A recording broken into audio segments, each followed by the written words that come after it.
We're back. We're both back. It's been a while since we've both been back together here, Jace. Where have you been, Wheeler? Where have you been is the question. Oh, well, you know what? I was out more recently. You're right. I retreated to cooler confines over the past week or 10 days.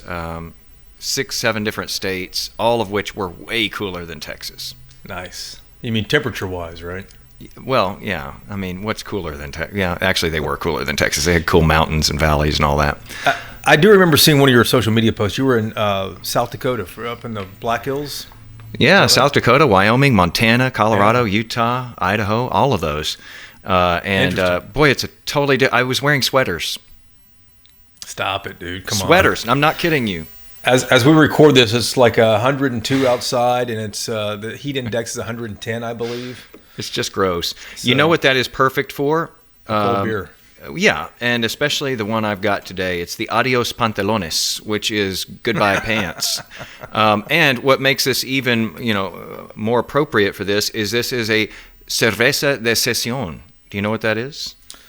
I don't. Go ahead and enlighten me, Mr. Espanol. It is a session beer, and if you're not familiar with that, that means it is lower in alcohol by volume, and I guess the theory is that means that you can sort of have more of them as you go because it's not having quite the punch, but it has a dual meaning because we are talking about a session today, so it totally fits. Well, let's see how mine works out. I have Fallout. Oh, Fallout's good. Fallout. That's appropriate for the subject today, too.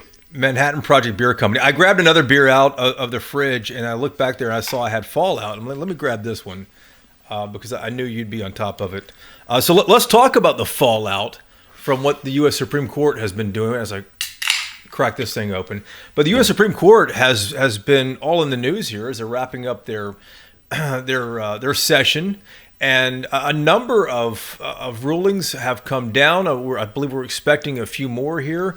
But our guest is the guy we go to for all things legal. I think he's going to represent me when they come to pick me up for whatever they may get me on. But Steve Vladeck is with us again from the University of Texas at Austin. Steve, you aren't at the university where you have the books in the background. No, speaking of getting away from hot Texas, we are up in Western Massachusetts, which is where we tend to, usually we go after the Supreme Court's done for the term. We went a week early this year, which means I'm going to do all this fun stuff from the cool climes of the Berkshires. And what is the climate there? What's the temp right now? Right now it's 75 and sunny. So, Jeez. But I will say that, we've been here about, 6 days now, and this is actually the first day it hasn't rained. So, feel a little bad for me. Rub it in. We don't here. feel at all bad for you. And by the way, everyone who's listening, if you like to watch your podcasts instead of just listening to them, a lot of people apparently are into that. We do put these on YouTube, so you too can sit there and look at Steve Vladeck there in Western Massachusetts and just be filled with envy and maybe a little bit of anger and the barrenness that is the walls of our office. That's okay. Just search for Yolitics on YouTube if you like watching these things instead. So, Steve, usually you wait until after the session is over. This one just, and I know that they can take till the end of June, I guess, into even July to announce all of these opinions. But this is really dragging out. However, they have the court has dropped some major rulings this time around, and I suppose the first one we should get into is on affirmative action, just because that one just happened, and this affects a lot of people and a lot of universities here in this country. They didn't completely get rid of affirmative action, but they did, didn't they? Yeah, I mean, it's one of those, where the court says one thing and does the other. This actually, this is a real problem when we were trying to figure out the headlines, because I was helping the CNN folks figure out what our, immediate banner is going to be. And there's a whole, everyone's watching each other. So some of the websites are like, Supreme Court ends affirmative action. Supreme Court overrules affirmative action. We went with guts. We thought the verb, to gut was getting more at the heart of the opinion. And what's weird about it is that the Chief Justice's opinion for a 6-3 majority, goes out of its way to not formally overrule the prior cases that had allowed racial preferences in higher education, but reconceives of them, reconstitutes them in such a way that going forward, it's going to be, well nigh impossible for a university to actually have any kind of formal policy that gives a preference based on race. And there are these weird caveats where the Chief Justice says, maybe in the applicant's personal statement, they can talk about how race shaped their personal experience. But of course, the university can't expressly credit that without running afoul of the majority opinion. And then he also carves out all of the service academies. So, I guess the best thing that can be said is affirmative action tomorrow is not going to look anything like affirmative action yesterday. And affirmative action as we've known it for our lifetimes is dead. But, the court has not completely closed the door on ever looking at all at racial status and minority status in evaluating an applicant. And so that's going to create all kinds of questions going forward. That's going to, keep lawyers employed and everybody else banging their heads into the wall. And of course, affirmative action goes back to the 1960s to President Kennedy, and it's opened doors for countless numbers of minorities to get into college. But a lot of people have complained, conservatives have complained for decades that it just hasn't been fair. Fast forward 55, 60 years here, and I'm curious just how far-reaching this really might be, because in Texas, the only public university this really applies to is the University of Texas at Austin, which is the last one that still considers race. There are two private universities, Rice University in Houston, Southern Methodist University, SMU, in Dallas that considers it. But if it's not really considered that much in at least in college admissions in Texas, how wide-ranging is it, do you think, Steve? I think it's wide-ranging, Jason, exactly because it's going to exacerbate the disparities between colleges in states like Texas and colleges in states in which it's still more widely permitted, if not actually affirmatively supported. And so I think we're going to see a growing gap in the ability of private schools, especially, but some public schools in blue states to come up with some kind of program that at least mimics some of the effects of prior race-based affirmative action policies versus what we do at UT, and what Rice does, et cetera. The other piece of this, though, I think this is a relevant part of the story. One of the things today's decision also opens the door to is I think it opens the door to challenges to other forms of diversification initiatives on the ground that they're not overtly about race, but they're still sort of deliberately trying to create racial diversity in the class.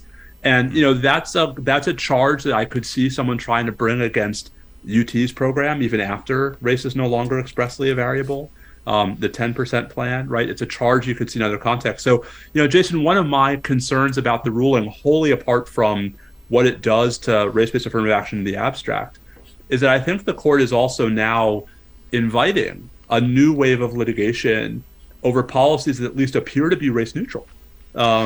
And that, the litigants might challenge on the ground that even though they appear to be race neutral, they were adopted for race-based reasons.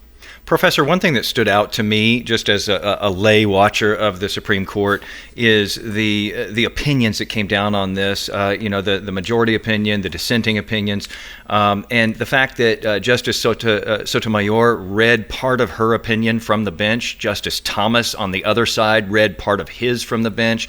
They were even, in the case of Justice Ketanji Brown Jackson, not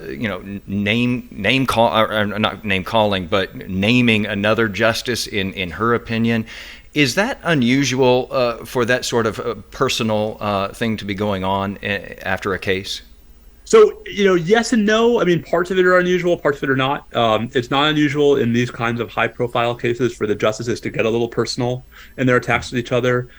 What's unusual to me about what happened in the affirmative action cases is, there are ways in which Justice Thomas and Justice Jackson are able to talk about the issue of race, from personal experience and as members of a racial minority group that the rest of the court, save Justice Sotomayor, are not. And, I think one of the remarkable things that we saw in the affirmative action cases is, for the better part of really 30 years, Justice Thomas has been, alone, has had sort of it all to himself to talk about how being growing up as a poor black man in the South, right, affected his upbringing and affected his attitude. And now we have Justice Jackson, clapping back and saying that's one view of racial segregation, of racial discrimination, but there's another view. And I was really struck by how both direct she was in confronting Justice Thomas, and how sharp both of them were, right, in trading barbs with each other. And you mentioned Justice Thomas reading his concurrence from the bench and Justice Sotomayor reading her dissent from the bench. That's something that is not typical. It is the rare case where a justice, other than the justice who writes the majority opinion, reads from the bench. I think that just underscores just how personal and how momentous the justices understood the affirmative action ruling to be. What it made me think of, too, was that this court seems to be as divided as Americans are. For a long time, of course, you've had dissenters, you've had the majority, et cetera, on the court. But it seems like we're seeing that spill into the public a little bit more. And you do wonder, what is the personal working relationship like? Has that deteriorated, when we look back over decades and decades of the court? Well, race has always been a bit of a third rail for the court when it comes to this kind of question. I remember back in 2007 when, what was then the new court with Justice Alito replacing Justice O'Connor, effectively blocked the use of race as a tiebreaker in high school admissions in Seattle and Louisville. And, Justice Breyer, who was not exactly one to throw bombs, read his dissent in that case, a case called Parents Involved, from the bench, and actually, ad-libbed a line from the bench about how never in the law have so few changed so much so quickly. So, I think what that gets at is exactly your point, which is this is a topic that gets everyone's dander up, and that includes the justices. And I think the question is whether we are well served by having those kinds of divisions manifest as constitutional disagreements, as opposed to what really are, I think, in the main, incredibly principled and just differently oriented policy disagreements about what is the best way forward for responding to, the sort of lingering effects of a history of both de jure and de facto racial discrimination in this country. And, folks are not going to agree on the answer to that question. That's as it should be. The question is whether, it's better left to the political processes or whether we're better off having the Supreme Court resolve it once and for all. Steve, one of our producers, Mike McCardle, came up with a pretty good question and brought up a point about what does this now do to historically black colleges and universities if minorities don't get accepted to these universities that have been carving out a place for them. Does enrollment suddenly boost at HBCUs now? It might. I think, that's one thing to look at, right? Are we going to see, Jason, related to that, are we going to see efforts by some universities just to expand their enrollments, whether they're an HBCU or not, so that they can just admit more applicants without screening based upon these now prohibited criteria? So, I think one of the everyone, I think, understood that whatever the Supreme Court ruled in these cases was going to have profound effects for the future of undergraduate admissions across the landscape.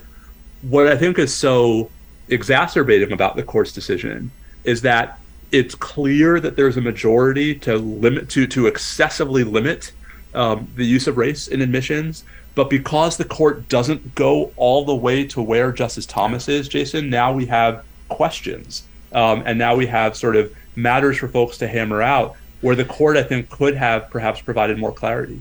Steve, so I want to move on to... Well, before we move on, let me ask one more question about this issue here. You mentioned a moment ago that universities might come up with programs to mimic affirmative action, maybe in legacy admissions for if your parent goes there. What other types of things could universities do to admit these minorities that might not have gotten in otherwise, and still not run afoul of the court decision? Well, this is right. So I think the majority opinion leaves open the role of diversity statements in those contexts in which they haven't been forbidden by state law, right? So, can a university say every applicant's allowed to append a diversity statement to their personal essay that talks about how their background shaped their experience? And then can they rely upon that statement in making an admissions decision? The majority opinion says yes, and then elsewhere provides analysis that suggests that would be problematic. So that's a puzzle. We in Texas, of course, are familiar with the 10% plan, the idea of using geographic diversity as a proxy for, racial and socioeconomic diversity. That's going to work better in some states than in others, because of just the different ways in which folks have chosen to separate themselves or live together.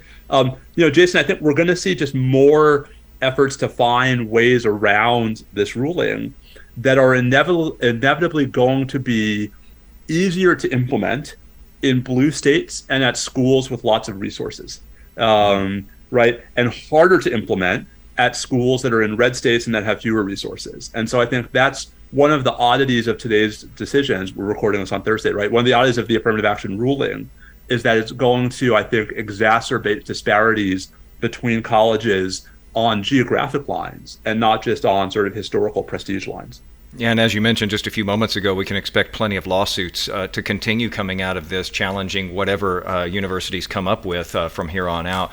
Before we do move on to the next topic, I wanted to ask you one more on this one as well, because this is very personal, I would imagine, for you. You're on the front lines, You're not only do you, know everything about the Supreme Court and the Constitution, but you are a professor at a university. You see students from all walks of life and all races. How much have they been on your mind as you've been digesting the Supreme Court's ruling on this, and what do you expect to see going forward in real terms? Yeah, I mean, it's impossible to separate them, and I think one of the best parts of my job is getting to meet every year a new group of diverse, and I mean that in every possible respect, entering law students. I think, at the risk of being a bit of a cheerleader, I think the University of Texas has, at least for the last 25, 30 years, been a real leader when it comes to doing whatever it can to ensure that we are providing, educational opportunities broadly, and trying to sort of generate as diverse a student body as we can. I was not paid to say that. But, what I worry about is sort of two things. In the specific context of affirmative action, I worry about schools that haven't had that same historical success, and that want to be able to contribute more to diversifying, educational opportunity, but are now limited in the ways they can do that. I think that's a big problem. But the other piece, and this is where I guess I get to be the anti-cheerleader. In a lot of respects, when I think about the future of public universities in Texas, I think it's just as big a deal that the state legislature is making it harder for us to pursue these kinds of programs, right? That the state legislature is, going out of its way to prohibit DEI, diversity, equity, and inclusion practices and offices in our public universities. And I actually think, guys, that for us, the bigger short-term impact is going to come from what the state legislature did this session, especially SB 17, than from the affirmative action ruling. But that's, back to the point about how different schools are going to experience this ruling differently based upon their geographic and political circumstances. Well, good segue there, because I want to ask you about another issue, which I'm sure, which is where Wheeler was going to go next. Conservatives obviously elated at what happened today with gutting affirmative action. They've been trying to do it for decades, as we all know. But let's talk about the ruling on the independent legislature theory. We've talked about this before, but explain to our listeners and our viewers exactly what that is and why it's such a big deal that this conservative court went the other way and kind of sided with the liberal idea on this. So, this is an argument that was first, brought into the mainstream in the litigation over the 2000 election in Florida, and it shows up in Chief Justice Rehnquist's concurrence in Bush versus Gore. And guys, the basic gist is to rely upon two different constitutional provisions, both of which give to the legislature of a state control over federal elections. So there's a provision in Article 1 that says the time, place, and manner of federal elections shall be set by the legislature of the state. There's a provision in Article 2 that says the president shall be elected by electors who shall be selected by whatever manner the legislature shall provide. The question these cases raise is whether, when the Constitution refers to the legislature, it means the legislature to the exclusion of the state courts.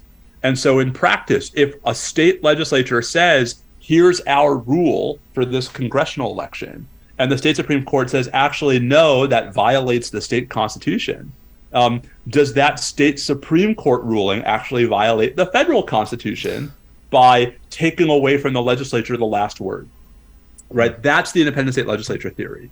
And what is remarkable about the Supreme Court's decision in Moore versus Harper is that the court put the kibosh on the broadest version of the theory, right? The notion that the legislature is always the exclusive dominant force when it comes to creating rules for federal elections. The court said, no, that's not true.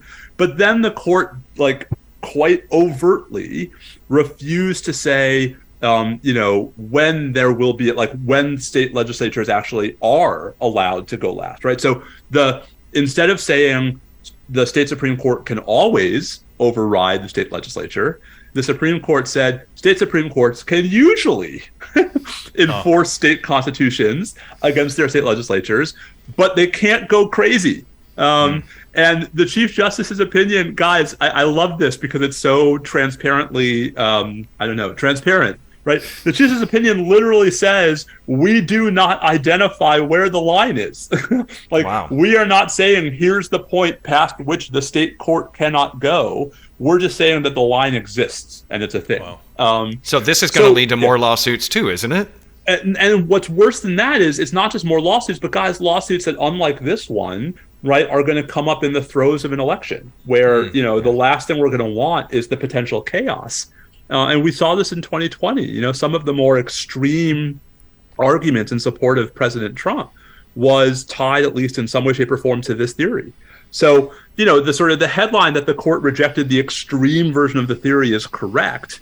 But in the process, the court sort of left open a soft version of the theory, right, for in extremis cases without telling us what makes a case in extremis. And I just have to say, like, from the perspective of, like, stability in the law and avoiding chaos in the next election cycle, it's actually, I think, not nearly as benign a result or benign a ruling as it could have and should have been.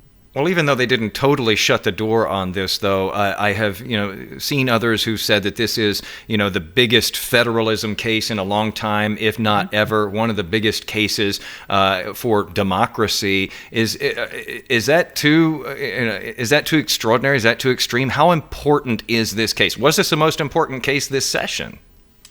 It's fun. It's such a good question. It really depends on what your baseline is, right? If the question is, what could the Supreme Court have done? Like, how much worse could it have been? Yes. I mean, in this case, the fact that the Supreme Court did not endorse the crazy version of the independent state legislature theory is great for democracy. It's really important. It would have been the most important ruling of the term if they had. But I guess, guys, the question is, do we really give out participation trophies to the Supreme Court? Like, hey, congratulations, you didn't blow up the country today. And I think, we've become so conditioned to sort of be worried about the role the Supreme Court can have and just how far the court can go, that when the court doesn't happen to go there, we feel relief. But if you actually step back for a second, what the court did in Moore versus Harper is it actually, for the first time, turned, the Chief Justice's concurring opinion in Bush versus Gore into the law of the land, and said, hey, there are going to be circumstances where the federal courts are going to be allowed to tell state courts that they're not allowed to enforce the state constitution against the state legislature. That's a remarkable holding. And I just think that, like, the court could have made things so much worse. But this is not exactly good.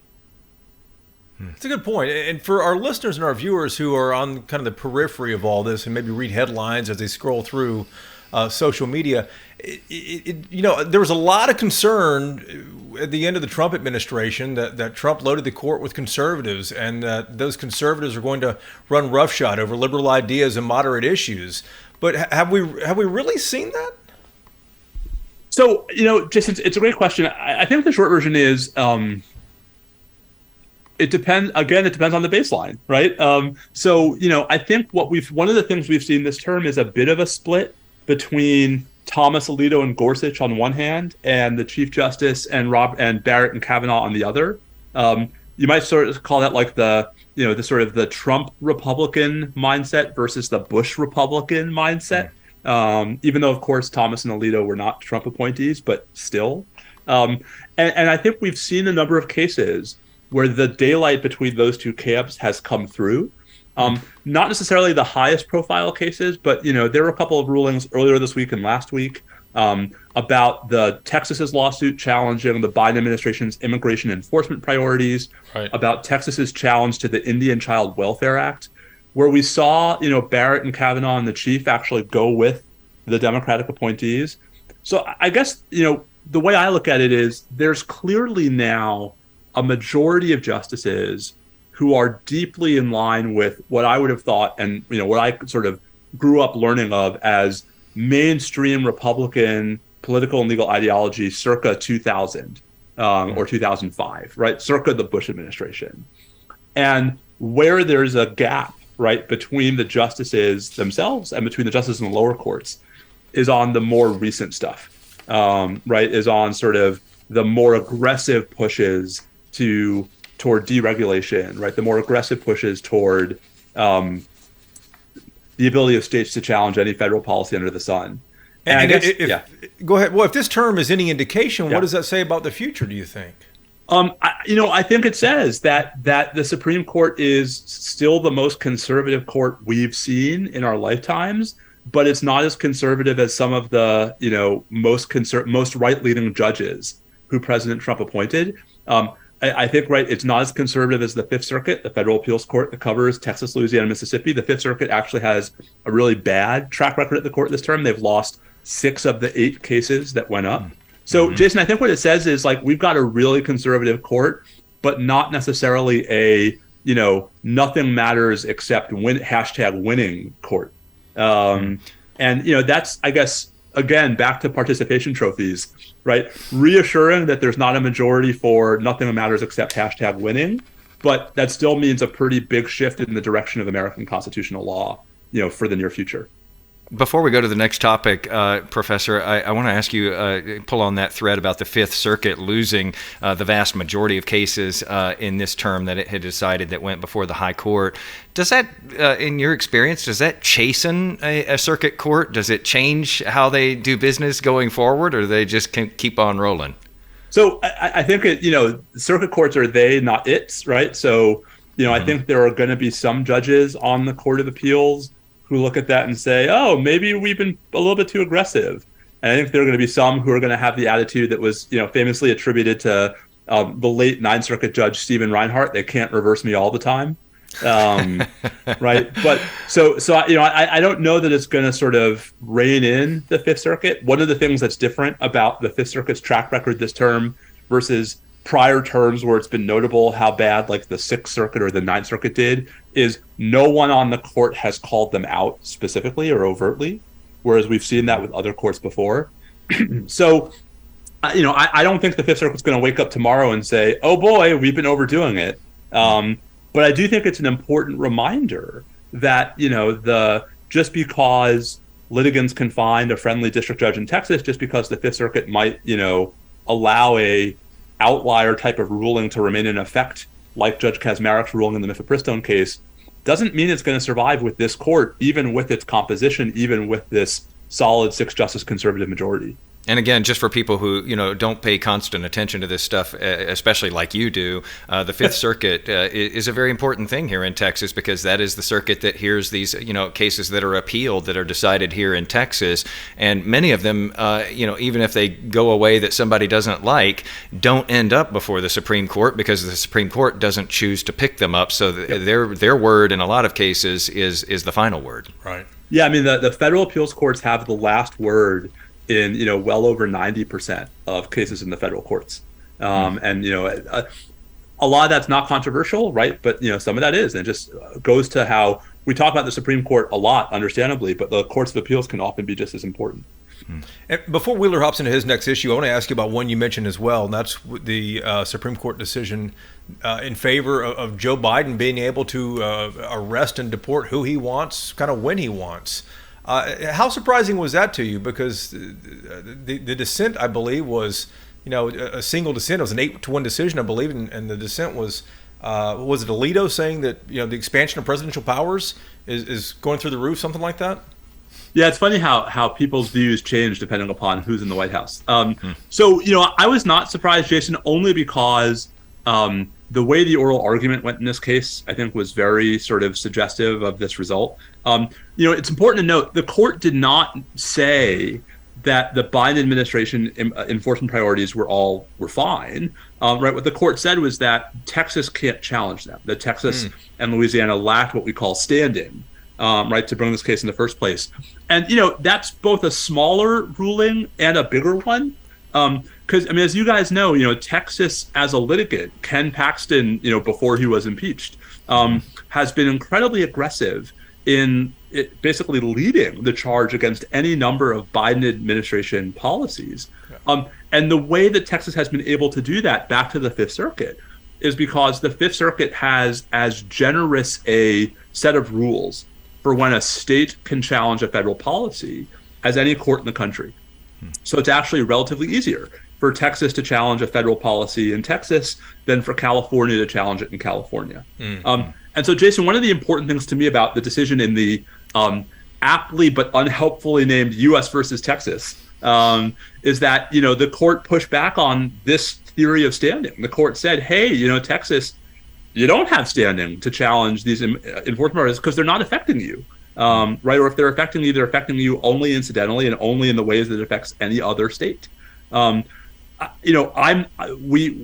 we're recording this, we haven't yet seen how the court handles the student loan cases, but right. I'll be interested to see if the same skepticism of state standing dooms the challenges to the student loan cases, because the big suit in that case is by 6 red states led by Nebraska and Missouri. And Jason, to me, that's a big deal, not because it leaves in place this one particular immigration policy, but because it really suggests that lower courts, especially, again, lower courts in the Fifth Circuit, have been too willing to let Texas be the sort of the challenger of the day to all these policies, maybe in ways that are going to make it harder for Texas to be the plaintiff in all these cases going forward. Let's talk about one more case, and this one didn't go down to the wire to the last minute, and it actually came in before you decamped there to Massachusetts, and that is Section 2 of the Voting Rights Act surviving in that Alabama case where what the maps were redrawn, and this could have some significance here in Texas, couldn't it? It sure could. So this one, I think this is probably one of the biggest surprises of the term. So this was a case about, the congressional district maps that Alabama drew after the 2020 census. Alabama has 7 seats in the U.S. House, and the map that Alabama legislature initially drew had 1 seat out of the 7 that was a so-called majority-minority district, even though Alabama's population is 27% black. Even though if you were going to do the math, you would think that would lend itself to 2 majority-minority districts. What's so revealing about this case is, the lower courts in this case blocked the map and said, actually, under the Voting Rights Act, as interpreted by the Supreme Court in a 1986 case called Gingles, I love that case name, right? The lower court said this actually violates the VRA. Hey, Alabama, you have to redraw your map. And a similar decision happened in Louisiana, a similar decision in Georgia. And the Supreme Court, guys, as you know, last year issued an unsigned, unexplained emergency order freezing those lower court rulings and allowing those states to use those maps in the 2022 midterm cycle. Well, it's remarkable now that the court says, actually, our bad, right? Those lower courts were right. These maps are unlawful, because what that suggests is that these seats in the current Congress were actually drawn unlawfully. And if you do the math, you can actually get pretty close to Democratic control of the House of Representatives if the court had not intervened that way last spring. So it's surprising in 2 respects. One, it's surprising that this court would actually stand by one of its precedents when it comes to the Voting Rights Act, when it's been so hostile to the VRA in other contexts. Instead, here, Chief Justice Roberts, for a 5-justice majority, reaffirmed Gingles and the test for when you have to have majority-minority districts. But 2, it's remarkable because, last year, it was a different 5-4 majority that let Alabama use this map. And the only justice, guys, who's in different places in the 2 orders is Justice Kavanaugh, who does not explain his change of heart, right? Who does not explain what changed between time one and time two.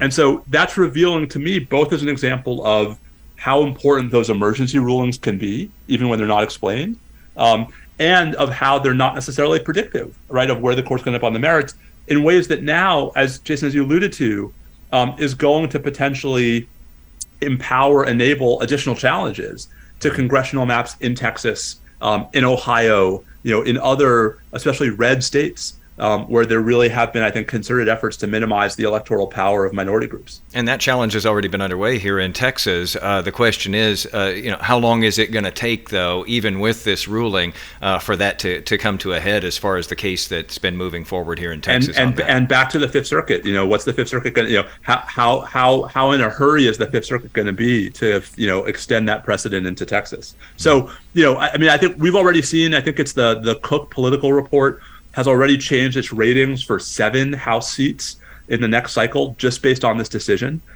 because of its projections of how maps are going to have to be redrawn. If anything, guys, I think that's undercounting it.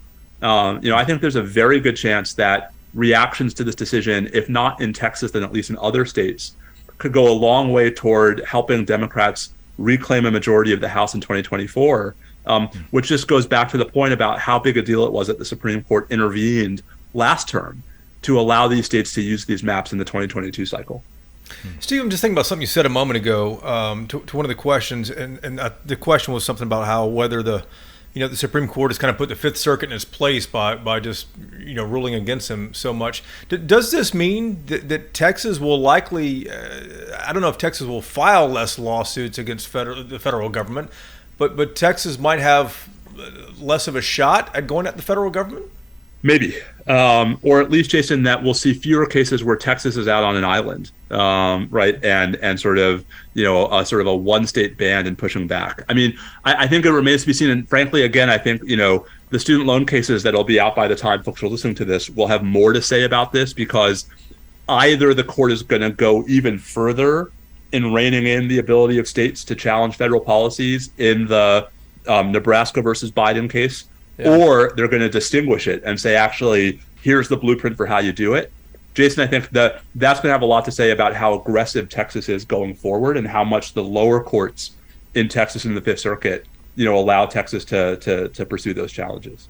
I want to ask you about something that's just been boiling beneath the surface of this particular Supreme Court session, and that is the ethics and all of these reports that have come out, particularly about Justices Alito and Thomas accepting gifts over the years, and a lot of folks saying, hey, all of the justices, the judges below you in the court systems in this country have a set of ethics and have to adhere to a certain set of rules, and it seems like you don't, and you're just sort of policing yourselves, and critics say you're not doing a good job of policing yourselves.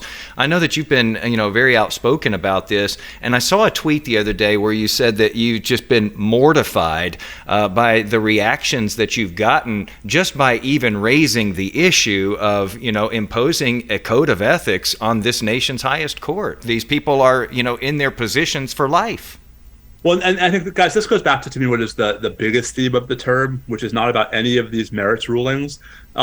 If you look at what makes the current court different from its predecessors, it really is not any of these decisions. It's not a conservative majority. We've had that at various points in the past.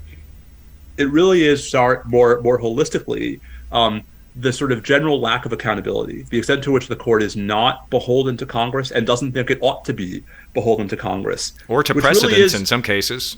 It's right. And that, guys, I mean, that's a departure from historical understandings. I mean, for the first 200 years, there was this ongoing back and forth dynamic where Congress would use various tools to exert leverage over the court when the court was, in Congress's view, getting too far out of line from what Congress thought it should be doing. Congress would cancel a term. Congress would take cases off the docket. Congress controlled where the justices sat. Congress made the justices ride around the country for 100 and some odd years, right? I mean, so we've gotten away from that in the last 35 years. And I think a big part of the broader disease that all of these little data points are symptoms of, including the ethics kerfuffles, is just the notion that the court is not just independent, but unaccountable to the other branches to a degree we haven't seen before, and then, frankly, guys, to a degree that I think is unhealthy. And so for me, part of the question is whether you like the bottom lines of these rulings or not. Can't we all at least agree that there ought to be a stronger dynamic where the court is one of three branches in our federal system and not the dominant one, and where there are mechanisms by which the people can actually exert leverage over the justices when we believe that they're acting inappropriately? That, I think, is a conversation we have to have. It's hard to have in the moment, right, when these big decisions are coming down and it's all everyone wants to talk about. Steve, what would have to happen, though, for that to actually be implemented, for Congress to do something? I mean, Congress has to pass a law. Jason, Congress has a lot of tools at its disposal. Congress controls the court's budget other than the justices' salaries. Congress controls the court's docket. It's just, given control of that to the court, Congress could take some of that back. So, Jason, I think it's about changing the political dynamic where, I don't mean we as in the three of us, but like we as in, those folks who care about the court, push Congress, Republicans and Democrats alike, to think that it's part of Congress's job to exert institutional authority over the court, not because we want the court to behave differently in particular cases, but because we want the court to be part of our system and not aloof from it. And I think that's a conversation that I hope we can keep having as we turn toward, the cases that the court will take next term. Steve, we can't let you go today without giving you the opportunity to give a shameless plug. We should have done this in the beginning for Shadow Docket, your new book. I believe it's a bestseller pretty quickly, too, isn't it? That's what they tell me. Okay, congratulations, man. Thanks. Tell us a little bit about that. Buying all those copies with my political action committee really worked out well for me. Hey, sometimes you got to do what you got to do. Yep. Tell us a little bit about that, and for people who that they might think, oh, Shadow Docket, I don't know anything about that. How easy of a read it is. I mean, listen, I wrote it for, I wrote it for my mom, but I wrote it for, non-lawyers who want to know more about the court. And it's, a lot of it is history. A lot of it is sort of putting the current court in context. And it's a book that is really designed to help, exactly to our last, the last question. It's a book that's really designed to help folks understand the court more holistically. How did the Supreme Court come to play such a big role in our lives? How much of this is new? When did things change? And what is it specifically about the current court that's so problematic? Even though everyone knows my politics, I'm a progressive. I don't think the problem is, decisions like Dobbs or the affirmative action case or Bruin, right? I think the problem is the broader accountability gap, and understanding how we got to that point, understanding why we got to that point, understanding why that point is why this is a bad place to be in, whether you like what the court is doing or not. Is the goal of the book, and I hope folks will check it out. And folks can find the book where? Amazon, bookshop.org, tinyurl.com/shadow docket if you really need a more specific ping. But available where fine books are sold. And where fine books are sold. Hey, but before we let you go, I do want to ask you about the Ken Paxton impeachment, since Paxton has been at the center of all lawsuits filed in Texas against the federal government. Are you watching this, and what do you think happens in the impeachment trial? Because it's mired in politics, it's steeped in politics, with the Senate being the jurors. What happens when this goes to trial in September? I mean, you guys are. I should ask you guys that question because it's more. I don't know, man. We're asking you. I have no idea. I don't know. All I can say is, color me skeptical that the Republicans in the Texas House and Senate woke up one day and realized that Ken Paxton is Ken Paxton. And so, what's going to happen when the trial takes place? I think that goes more toward why is it now that the Republican-controlled House and Republican-controlled Senate are going after Paxton, and who's behind it? And if you guys know the answer to that, man, we have this podcast totally backwards. I should be interviewing you. We'll write a book about it. There you go. Shadow impeachment. Last little piece, shadow impeachment. Last little piece on that, though, when we were speaking with the attorneys who are handling the case on behalf of the Texas House, they sort of let it slip that the investigating committee there in the House that has pulled up all of this investigative material on Paxton has been in touch back and forth with federal investigators who, of course, have been looking into Paxton for some allegations while he was in office.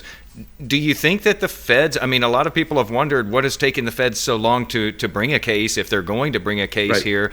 Does this open the door a little bit when you start to see movement with impeachment and with his other case on securities fraud? Is it possible that we see some momentum build there? It's certainly possible. It could be also that it's actually developments in the federal case that push, folks in the Texas House to get moving finally after all this time. All I can say is I suspect that a year from now, we will have a better sense of why this happened now. I just remain very skeptical that it's because one day everyone woke up and realized who Ken Paxton was. Seems to me that this is about something that is at once more personal and perhaps more problematic for Texas Republicans in the long term if they continue to have Paxton as the sort of leading sort of figure in that party. But what that is, we can only speculate. Okay, so you say we may know more a year from now. We're going to set a date to rejoin you a year from now. Maybe we can all be there in Western Massachusetts together for that one. We have beer up here too. Steve, thank you so much, as always. Always great to pick your brain on all of these topics. It's great to be with both of you guys. Talk to you soon. Have a great summer. Thanks, you too.